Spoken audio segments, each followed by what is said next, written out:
Bom dia para todos. Estamos começando mais uma aula de Química e o assunto é um assunto que eu já tinha iniciado na aula passada, que é radioatividade. Relembrando, o que é radioatividade, que é um fenômeno que acontece quando nós temos um átomo que ele é instável, ou seja, ele tem um núcleo instável e por conta disso ele emite. Ele pode emitir radioatividade na forma de partículas subatômicas ou na forma de ondas eletromagnéticas. Tá? Lembrando que uma reação nuclear é diferente de ser uma reação química. As reações químicas que a gente estuda são reações que envolvem troca de elétrons na eletrosfera. Nas reações químicas, um átomo nunca deixa de ser um elemento para se transformar no outro. Já nas reações nucleares isso acontece, porque o núcleo sofre alterações inclusive no número de prótons, que é o que caracteriza aquele elemento químico. E a radioatividade emitida por esses átomos instáveis, de núcleo estável, radioativos, são três tipos: alfa, beta e gama. Alfa corresponde a um núcleo de hélio, ou seja, tem 2 prótons e massa 4. Tá?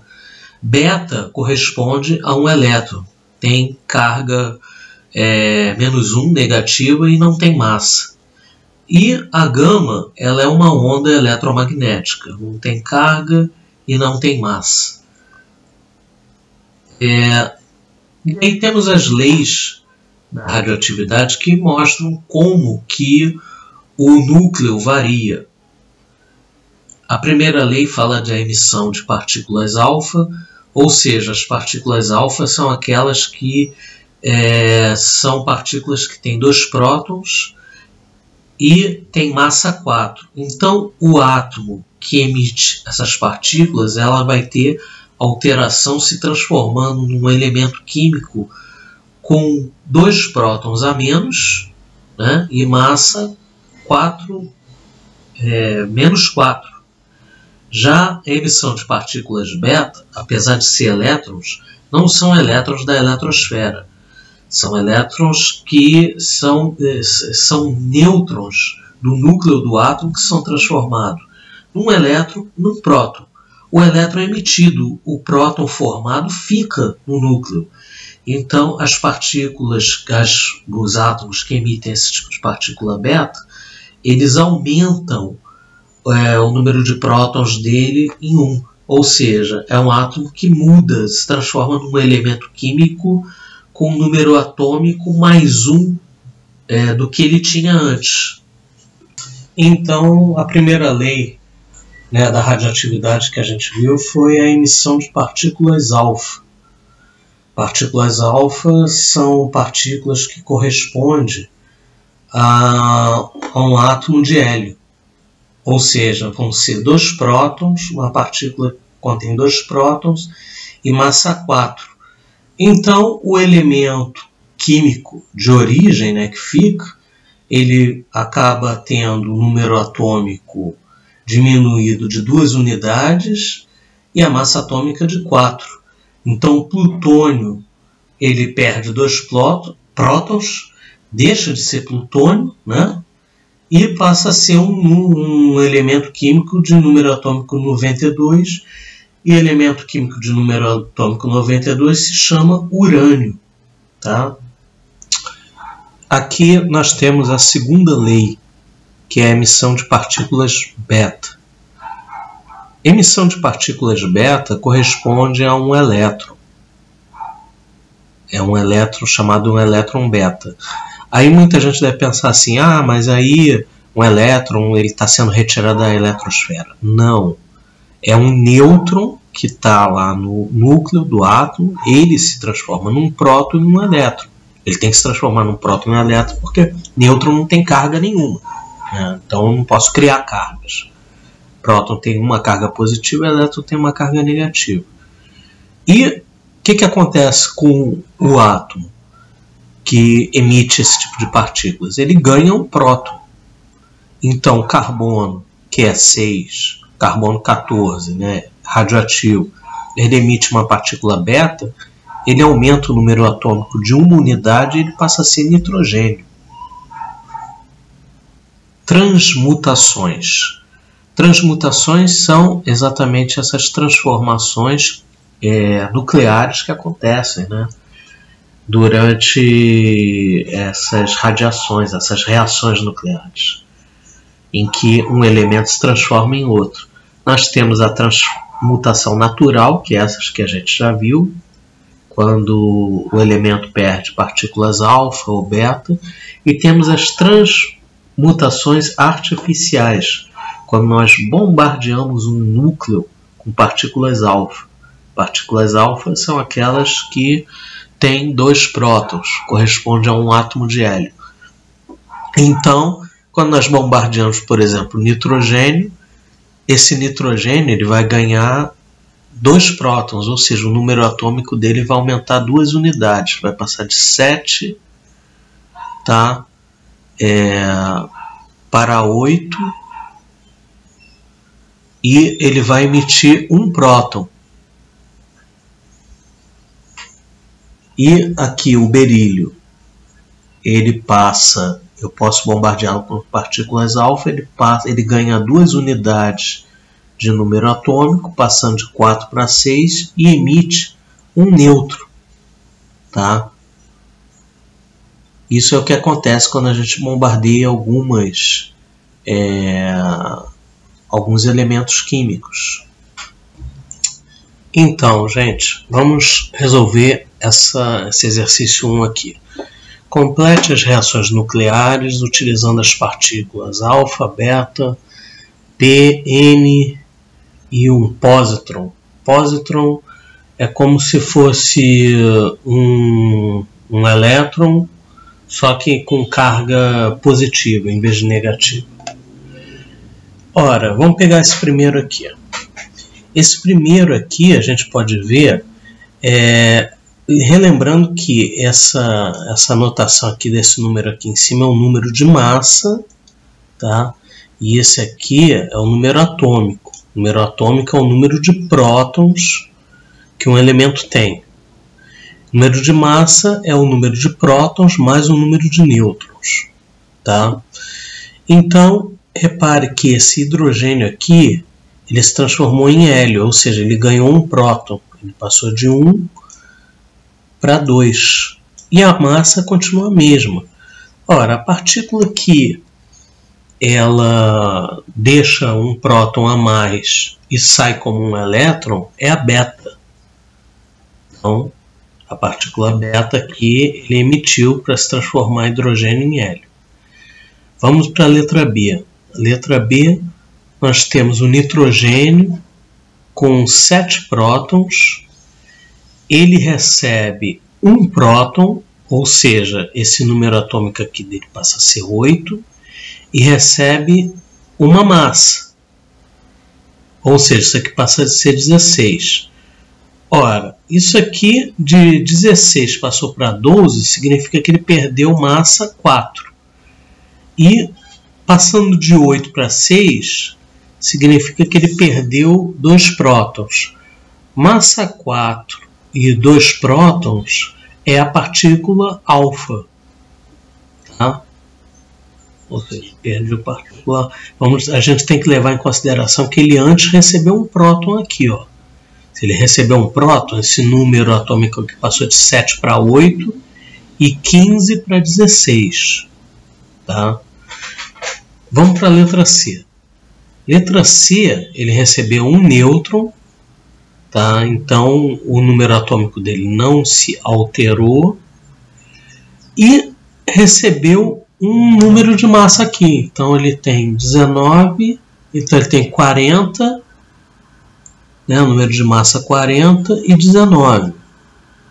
No entanto, ele caiu aqui para 36, ou seja, ele perdeu 4 números de massa e perdeu 2 prótons, passou de 19 para 17, ou seja, é a partícula alfa novamente. Tá? Aqui, letra D, ele recebeu uma partícula alfa, então ele ganhou 2 prótons, 8, 9, tá? E aqui ele ganhou 4 número de massas, então fica 18 aqui e 9. Repare que ele perdeu um número atômico aqui, né? Era para ter 9, tem 8. Era para ter 18 e ele está com 17, perdeu uma unidade. Então ele perdeu uma unidade de massa e uma unidade de próton. Se ele perdeu uma unidade de massa e uma unidade de próton, ele perdeu um próton, tá? Porque um próton equivale a uma massa. E aqui nós temos o carbono passando de 6 para 5, ou seja, ele perdeu aqui um próton. Mas o número de massa dele permaneceu o mesmo, ou seja, ele não perdeu um próton, ele perdeu um pósitron, porque o pósitron ele não tem massa, é como se fosse um elétron, só com carga positiva. Então o valor aqui dele, tá, vai ser, então é isso aqui, tá? Então aí o valor de massa dele não se altera e altera apenas o número atômico. Vamos para a segunda questão. Um radioisótopo emite uma partícula alfa e posteriormente uma partícula beta, obtendo-se ao final o elemento número de massa 234 e número atômico 91. Aí ele pergunta qual é esse radioisótopo original. Bom, vamos chamar esse radioisótopo de um átomo A qualquer que tem número atômico X e número de massa Y. Então, a primeira transformação que ele sofre é que ele emite uma partícula alfa. A gente sabe que partículas alfas têm 2 prótons e número de massa 4. Então, a gente pode dizer que o número atômico dele caiu de menos 2, né? E o número de massa caiu de menos 4. Depois, esse elemento químico que foi formado, ele vai sofrer outra reação nuclear e ele vai perder uma partícula beta. Partícula beta, ela é um elétron, ela não tem número de massa, ou seja, o número de massa fica o mesmo. Se antes tinha Y-4 aqui, continua Y-4. Só que quando ele parte, ele deixa uma parte desse transforma em próton. Então ele aumenta o número de prótons. Então se aqui a gente tinha X menos 2 prótons, com mais 1, fica X menos 1. Então essa é a transformação final. E essa transformação final, ele diz que é esse elemento Pa aqui, que tem 234 de massa e número atômico 91. Então a gente pode formar aqui, né, um sisteminha de equações. Y menos 4 vai ser igual a 234, X menos 1 igual a 91. É só resolver isso aqui. E aí a gente tem que o elemento original ele tinha 92 prótons, número atômico 92 e número de massa 238, né? Que é esse elemento A aqui, tá? Então fica assim, 238 e 92. Um fator importante para a gente estudar na radioatividade é a cinética das desintegrações radioativas, ou seja, o estudo da velocidade dessas desintegrações. E um parâmetro importante é a chamada meia-vida. O que é a meia-vida? Meia-vida é o tempo em que uma amostra radioativa leva para se desintegrar até a metade. Tá? Então nós temos, por exemplo, M0 é a massa inicial e ele sofre aqui o decaimento radioativo e sobra só metade dele, né? Depois desse tempo P aqui, aí vai sobrar metade da metade, por aí vai. Esse é a meia-vida, e a meia-vida ela é importante para a gente estudar a datação, por exemplo, de fósseis. Então nós temos o exemplo aqui de uma amostra de 16 gramas de um fósforo radioativo, tá? Fósforo 32, com massa atômica 32, e ele se reduz a 8 gramas em 14 dias, ou seja, 16 gramas diminui pela metade em 14 dias, originando um enxofre aqui, tá? Repare que a massa continua a mesma e o número atômico aumentou de 1 unidade. Isso característica que ele está emitindo partículas beta, né? Então a sua meia-vida é de 14 dias. Então temos aqui, aí o gráfico mostra 16 gramas. Em 14 dias ele vai diminuir da metade. Em 14 dias, ou seja, em 28 dias do total, ele vai diminuir da metade daqui, que são 8, passa a ser 4. E em outros mais 14 dias, ou seja, 42 dias, ele passa para 2. Então é assim que funciona, né, a cinética dessas desintegrações radioativas. Lembrando que essa meia-vida ela não depende das condições ambientais, não depende de nada, porque isso aí é uma reação nuclear, que acontece no núcleo do átomo. E a gente pode estar utilizando massa aqui, mas poderia ser número de átomos, né? Poderia ser outro tipo de quantidade. E esse tipo de meia-vida pode ser utilizado para quê? Para datação de fósseis. Por exemplo, o carbono 14. Como é que pode se verificar a idade de um fóssil utilizando esses isótopos radioativos?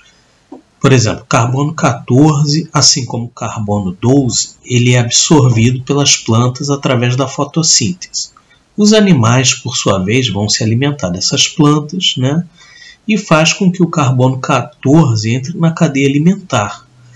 Então, enquanto o animal ou as pessoas estão vivas, elas se alimentam, né, de plantas e de animais, e elas mantêm uma proporção de carbono 14 no organismo. A alimentação proporciona que essa proporção seja constante praticamente para todos os animais. E aí, quando o animal morre, ele deixa de comer, deixa de se alimentar. Então ele deixa de ingerir o carbono 14.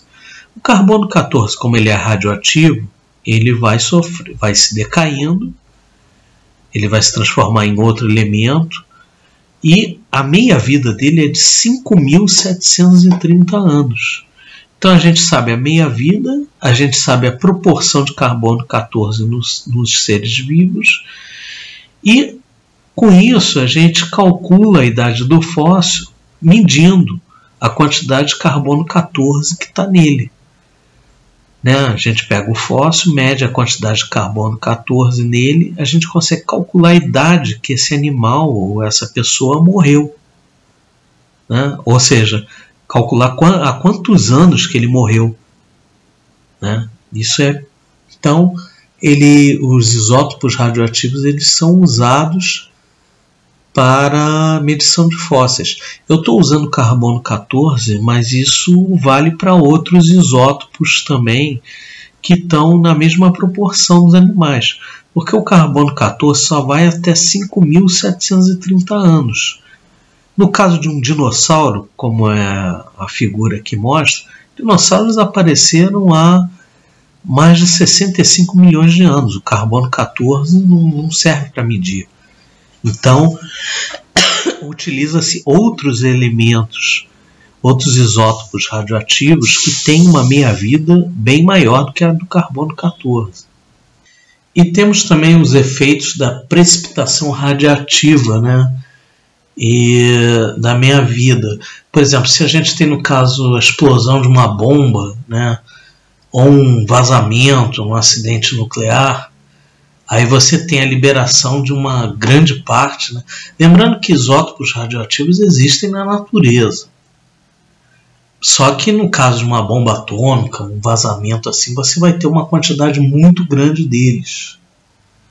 E alguns apresentam uma meia-vida curta e desaparecem logo, mas outros não, né? A gente viu, por exemplo, o carbono 14, que leva mais de 1000 anos para ele diminuir pela metade.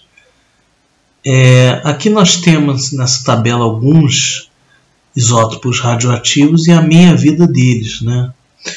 Então, o problema é que esses que não têm a meia-vida curta, num acidente ou numa explosão dessa, ele vai ser fixado no solo, né, ou nas águas, e vai ficar emitindo radiação que pode prejudicar a vida local. E, além do mais, eles podem emitir outras partículas que podem atingir outros átomos e aumentar o número de isótopos radioativos, né? A gente viu que a gente também pode bombardear outros átomos com esses isótopos.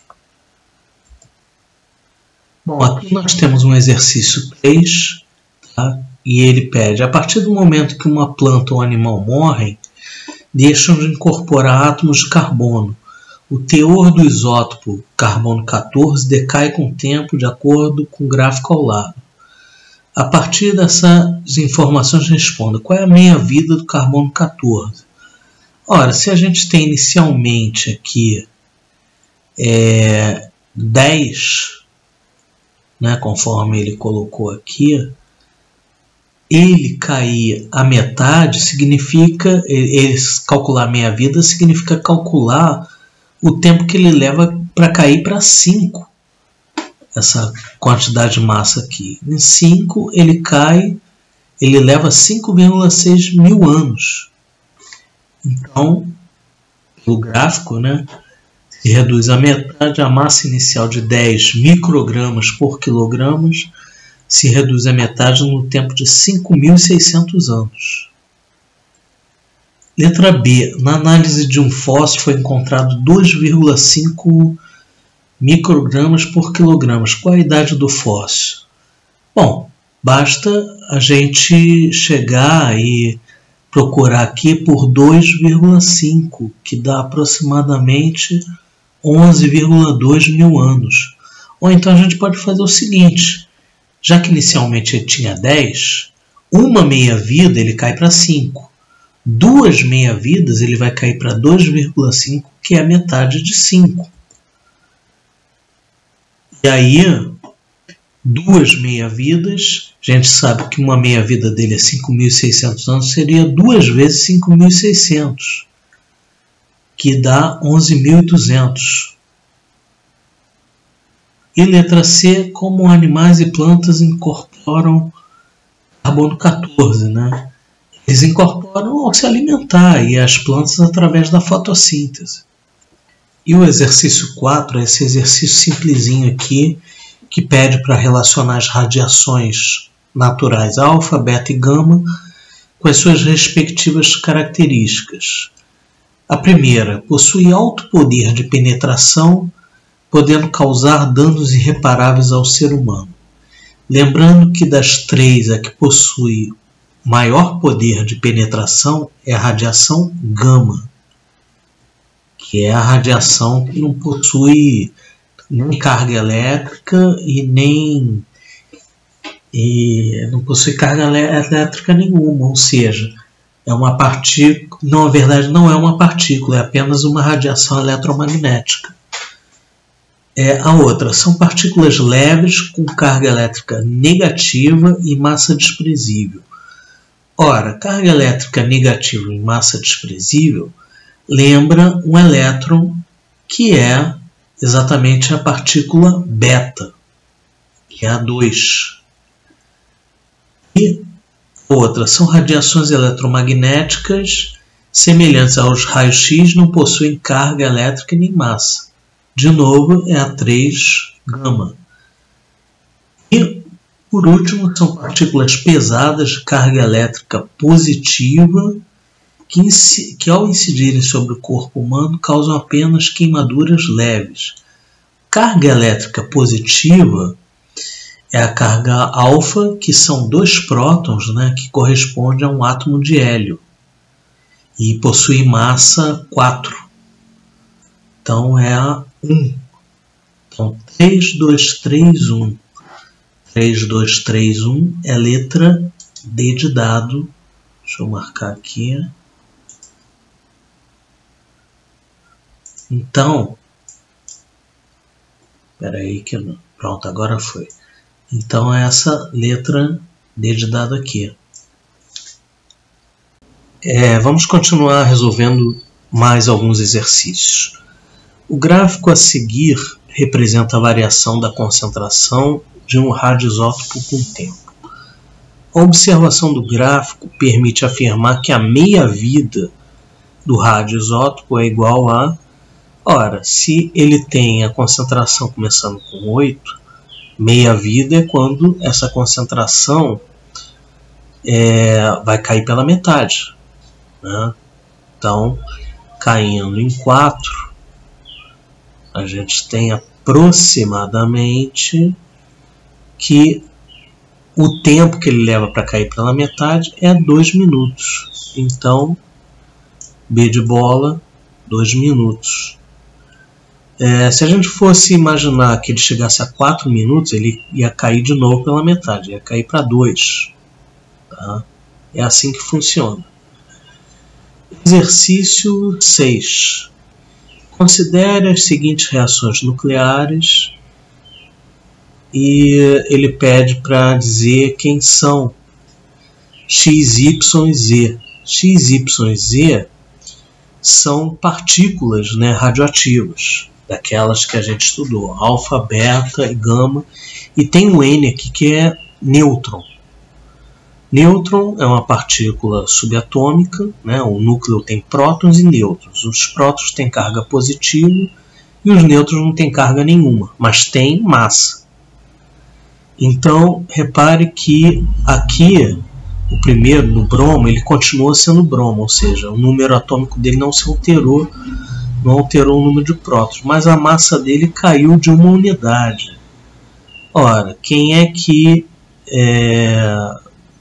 tem massa e não tem carga, ou seja, não perdeu nenhum próton aqui? É o nêutron. Tá? Então, esse daqui é um nêutron. Já urânio.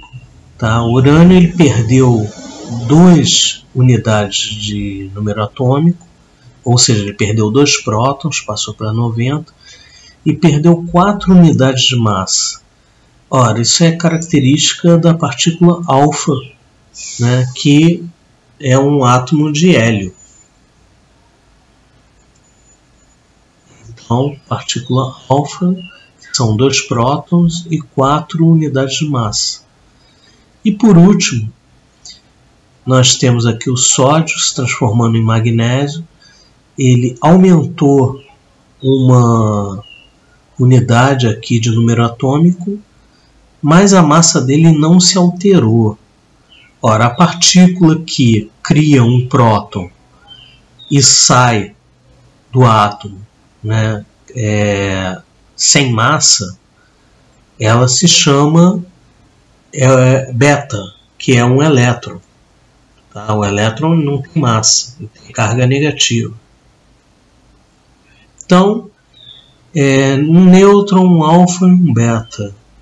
Nêutron, alfa e beta é B de bola, a resposta correta. E uma das principais aplicações da radioatividade, né, de tudo isso que a gente aprendeu, é a fissão nuclear. A gente aprendeu que poderia modificar alguns núcleos, né, de átomos, bombardeando eles com partículas subatômicas. Então, os cientistas italianos, né, Enrico Fermi e Emilio Segre, eles bombardearam átomos de urânio com nêutrons e aí foram encontrando outras espécies radioativas, mas o principal não é isso.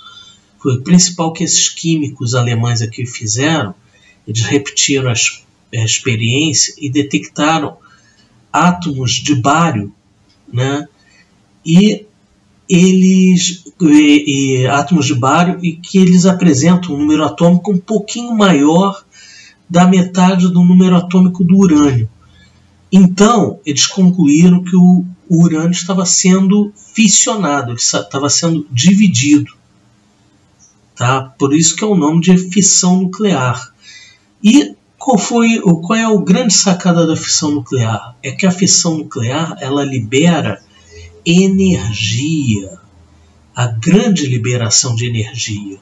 E mais do que isso, eles descobriram que a partir de uma massa, né, a partir de uma determinada massa crítica, esse elemento, a reação dele ocorre em cadeia, como eu estou mostrando aqui. Tá? Ou seja, se eu tenho essa massa crítica de urânio e eu bombardeio ele vai gerar outros átomos, né, com